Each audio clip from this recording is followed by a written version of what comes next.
All right, let's jump right into the thick of it. You saw game one, Oh, yeah. Lakers at home, all the hype, and then, well, a 117-95 loss to the Timberwolves. Oof. Not exactly the start they wanted. Not at all. Playoff basketball, man, the stakes are always sky high. And after a loss like that, the intensity just gets cranked up, doesn't it? It really does. Everything gets magnified. So that brings us to what we're digging into today. The analysis of that very game. We're pulling apart a recent discussion, actually. Okay. It was a YouTube video from Technology Times BD featuring a first take segment. And the title was pretty bold, like, Lakers will crush Minnesota. Stephen A. says LeBron led Lakers as playoff threat. Well, game one certainly put a dent in that prediction. Yeah, threw a wrench right in it. So for you listening, our mission here is to kind of extract the crucial insights from that conversation, figure out what really matters for the Lakers' chances now, get a clearer picture of the forces at play. And what immediately stands out, I think, is how one game can just completely flip the script, Yeah. The source we're looking at, it reflects that initial confidence, the hype around the stars. But that game one result, it's a powerful counterpoint, forces a real reevaluation. Right. It shows you just how dynamic the playoffs are, how fast things shift and assumptions get challenged. Exactly. And the video that gets straight to the numbers. Lakers lose big at home, even with Luka dropping 37. Yeah, 37, and it still wasn't close. And LeBron had 19. Plus, it reminds us the Lakers have actually lost their last 3 playoff series after dropping game one. That's not a great trend. No. The one sort of glimmer of hope mentioned is that 2020 title run, remember? They did manage to come back from 0-1 then. Okay, so there's precedent, a little bit anyway. A little bit. And then they dropped this really interesting stat about LeBron.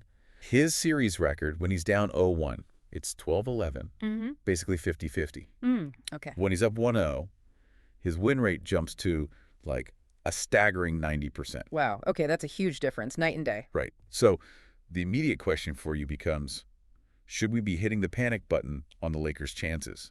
Are they done? Well, that LeBron stat gives context, sure. But what's more revealing in the analysis, I think, is the immediate shift. The belief in LeBron and Luka, their ability to figure things out, that's still there. Yeah, you kind of have to believe in those two. You do. But the conversation pivots, immediately to the supporting cast. The role players. Okay. The usual suspects when things go wrong. Kind of, yeah. The underlying assumption seems to be, okay, LeBron and Luka will probably do their thing, mostly.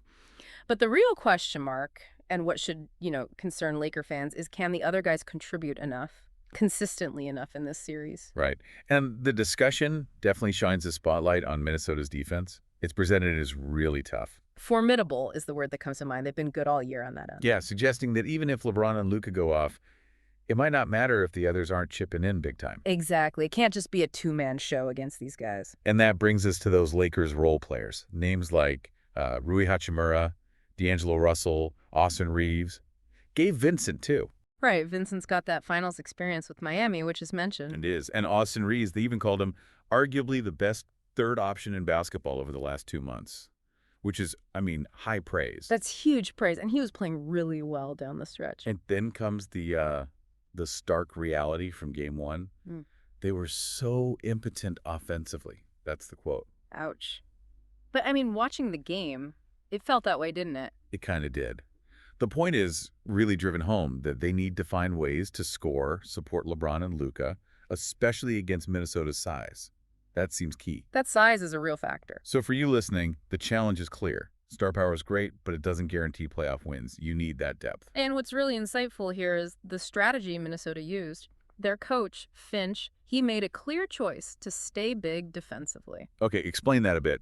What does stay big mean in practice here? Well, for you listening, it means they prioritized keeping guys like Gobert and Towns on the floor, focusing on paint protection, rebounding, even if it meant maybe giving up some perimeter shots. So they weren't switching everything, going small to match up. No, not really. They weren't afraid to keep Rudy Gobert in what's called drop coverage in pick and rolls. That's where he kind of hangs back near the basket. Right, daring the ball handler to shoot a mid-ranger or a floater. Exactly. Their refusal to go small, it shows their confidence in that strategy. They're willing to live with certain shots. Interesting. And that defensive approach, it really shaped game one. Oh, and they mentioned avoiding putting Austin Reeves on Julius Randle specifically. Why is that significant? Just a tactical thing, right? Recognizing potential mismatches they wanted to avoid or maybe exploit elsewhere. Minnesota seemed very prepared. It really shows how much coaching and strategy matter in the playoffs, huh? Absolutely critical. Chess match. But the conversation, it keeps looping back to LeBron and Luka. There's this, underlying expectation. They will deliver. Yeah, the faith is there. But it's always followed by that big but. The role players need to be better. Always the but. It brings up an interesting point for you listening. Think about how often role players get overlooked in wins, when the stars shine. But then they catch a lot of blame in losses, especially with icons like LeBron and Luka on the team. Oh, that's a classic dynamic in team sports. Definitely happens. Maybe a bit unfair sometimes. Yeah, the sentiment in the discussion was kind of like, look, LeBron, Luka, and Reeves should be enough to beat Minnesota's Anthony Edwards and Julius Randle. What's your take on that pressure on the role players? Well, the dynamic where role players are just sort of expected to fit in perfectly without the same spotlight, it's tough. Playoffs expose any weak links. For sure. For you listening, the key takeaway is you need a whole unit. Everyone's got to contribute something meaningful for consistent playoff success. The pressure on these Lakers guys, Rui, D'Lo, Vincent, it's immense now. They're expected to perform against a tough defense just because the stars are there. Yeah, tough spot. Now, the discussion also brought up Rudy Gobert. Ah, the Stifle Tower. Right, the idea of the Lakers maybe intentionally targeting him in the fourth quarter.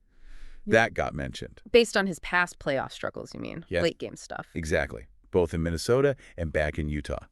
It's noted that Luka actually had some success drawing Gobert into pick and rolls in the first half of Game 1. Exploited it a bit.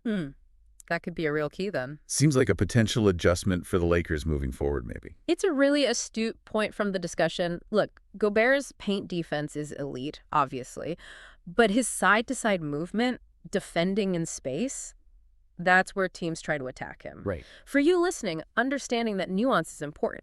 Even a DPOY candidate has spots you can target. Luka forcing switches or pulling Gobert away from the hoop, that could be a huge tactical lever for the Lakers, especially in close games. Okay.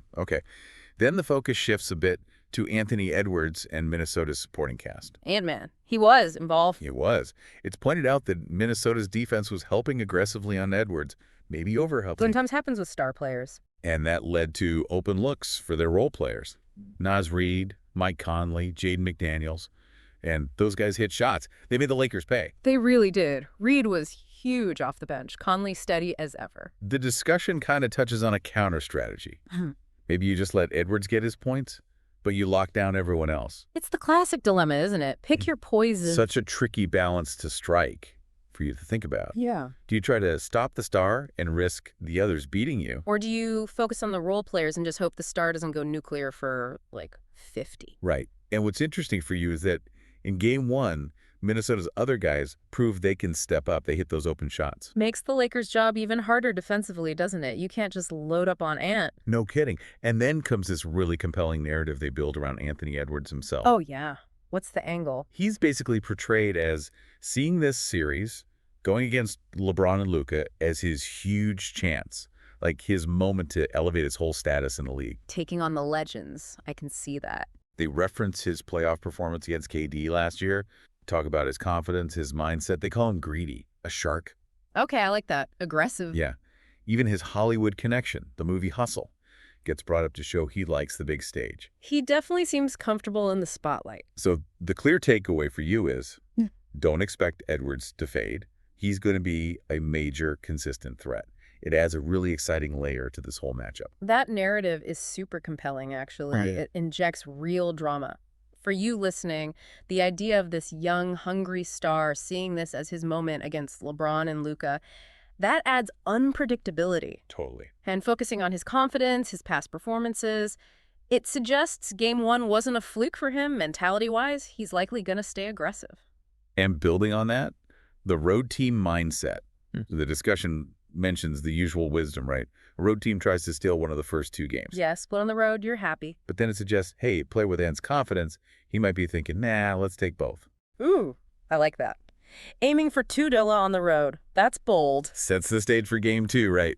Adds more intrigue for you watching. Exactly. A Game 1 road win gives you such a psychological boost. For you, consider how that fuels not just Edwards, but that whole Wolves team. Good point. The possibility they go into Game 2 thinking, let's grab a stranglehold, that puts even more pressure back on the Lakers to respond, protect home court. Massive pressure now. Yeah. Okay, shifting back to the Lakers themselves, their own tendencies.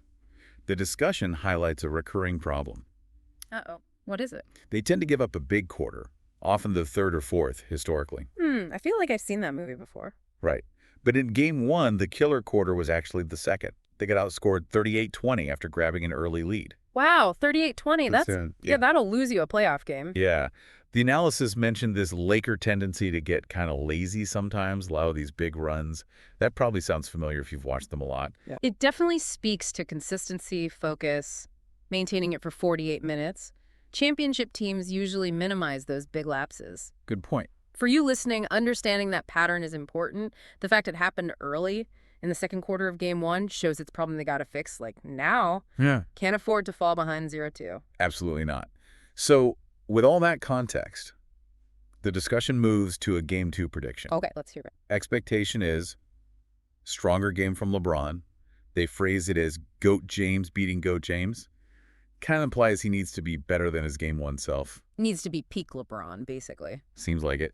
Also, they anticipate Austin Reeves having a much better showing. Makes sense. He was quiet in Game 1. And the final prediction.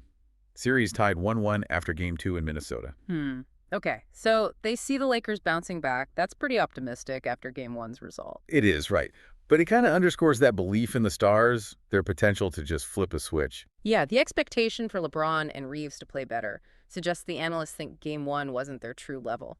Predicting 1-1 implies, okay, Lakers make adjustments. It's a more competitive game. We'll see. We will see. Finally, the discussion touches on Shannon Sharpe's post-game comments. Wow, Uncle Shannon. What did he say? Apparently, he sounded surprisingly eloquent, even after a big Lakers loss. Calm, maybe? Okay, not raging. Not raging, apparently. He reportedly called the loss just a 2 on a scale of 1 to 10. Like, not a total disaster. A 2. After losing by 22 at home, that's generous. A little generous, maybe. But the point made was that Minnesota won big, despite Anthony Edwards shooting only 36% and having 7 turnovers. Ah, that's a very interesting stat. That's crucial. Right. But it's also highlighted. Edwards still had 9 assists. So even with the bad shooting, he was making plays, finding teammates. Okay, that paints a different picture. Yeah, that's a really interesting perspective for you to consider, isn't it? It wasn't just Ant scoring. The whole team chipped in. That's a super important point to emphasize for you listening. Edwards is the main guy, sure. But that Game 1 win, it was about their collective strength, their depth. Yeah. Winning so convincingly when your star seats poorly. That shows the quality of the whole roster. And those 9 assists from Ant shows he's more than just a scorer. He can facilitate. Makes Minnesota seem like a much more multifaceted challenge. Exactly. It's not just one guy you have to stop. Okay, so let's try and bring it all together for you. Yeah. We've seen how that Game 1 loss really shifted the narrative for us. Lifetime. Despite LeBron and Luka's talent, the huge takeaway seems to be the role players have to step up. They just have to. Especially against this tough, well-coached Minnesota D. That's a headline, really. And then looming over it all is Anthony Edwards. His talent, his ambition. He's a major factor. X factor, man. Yeah. So while the analysis we looked at still thinks the Lakers tie it up, there are definitely different angles, lots of uncertainty now. And what's really striking for you listening is just how fast the playoff landscape changes. One game can expose things, create totally new stories. For sure. The discussion hit on Minnesota's D strategy, the Lakers supporting cast issues, and Ant Edwards really emerging. Those are all critical pieces for you to track as the series goes on. Absolutely. So here's a final thought, something for you to really chew on. Considering everything, the role player dependence, Minnesota's defense, Edwards' brilliance, what's the one single adjustment the Lakers most urgently need to make in Game 2? What's the biggest key to shifting this series back in their favor? Ooh, good question to ponder. Is it offense, defense, lineups? Yeah, give that some thought. As we keep following the playoffs, we'll definitely be back to break down whatever happens next with you.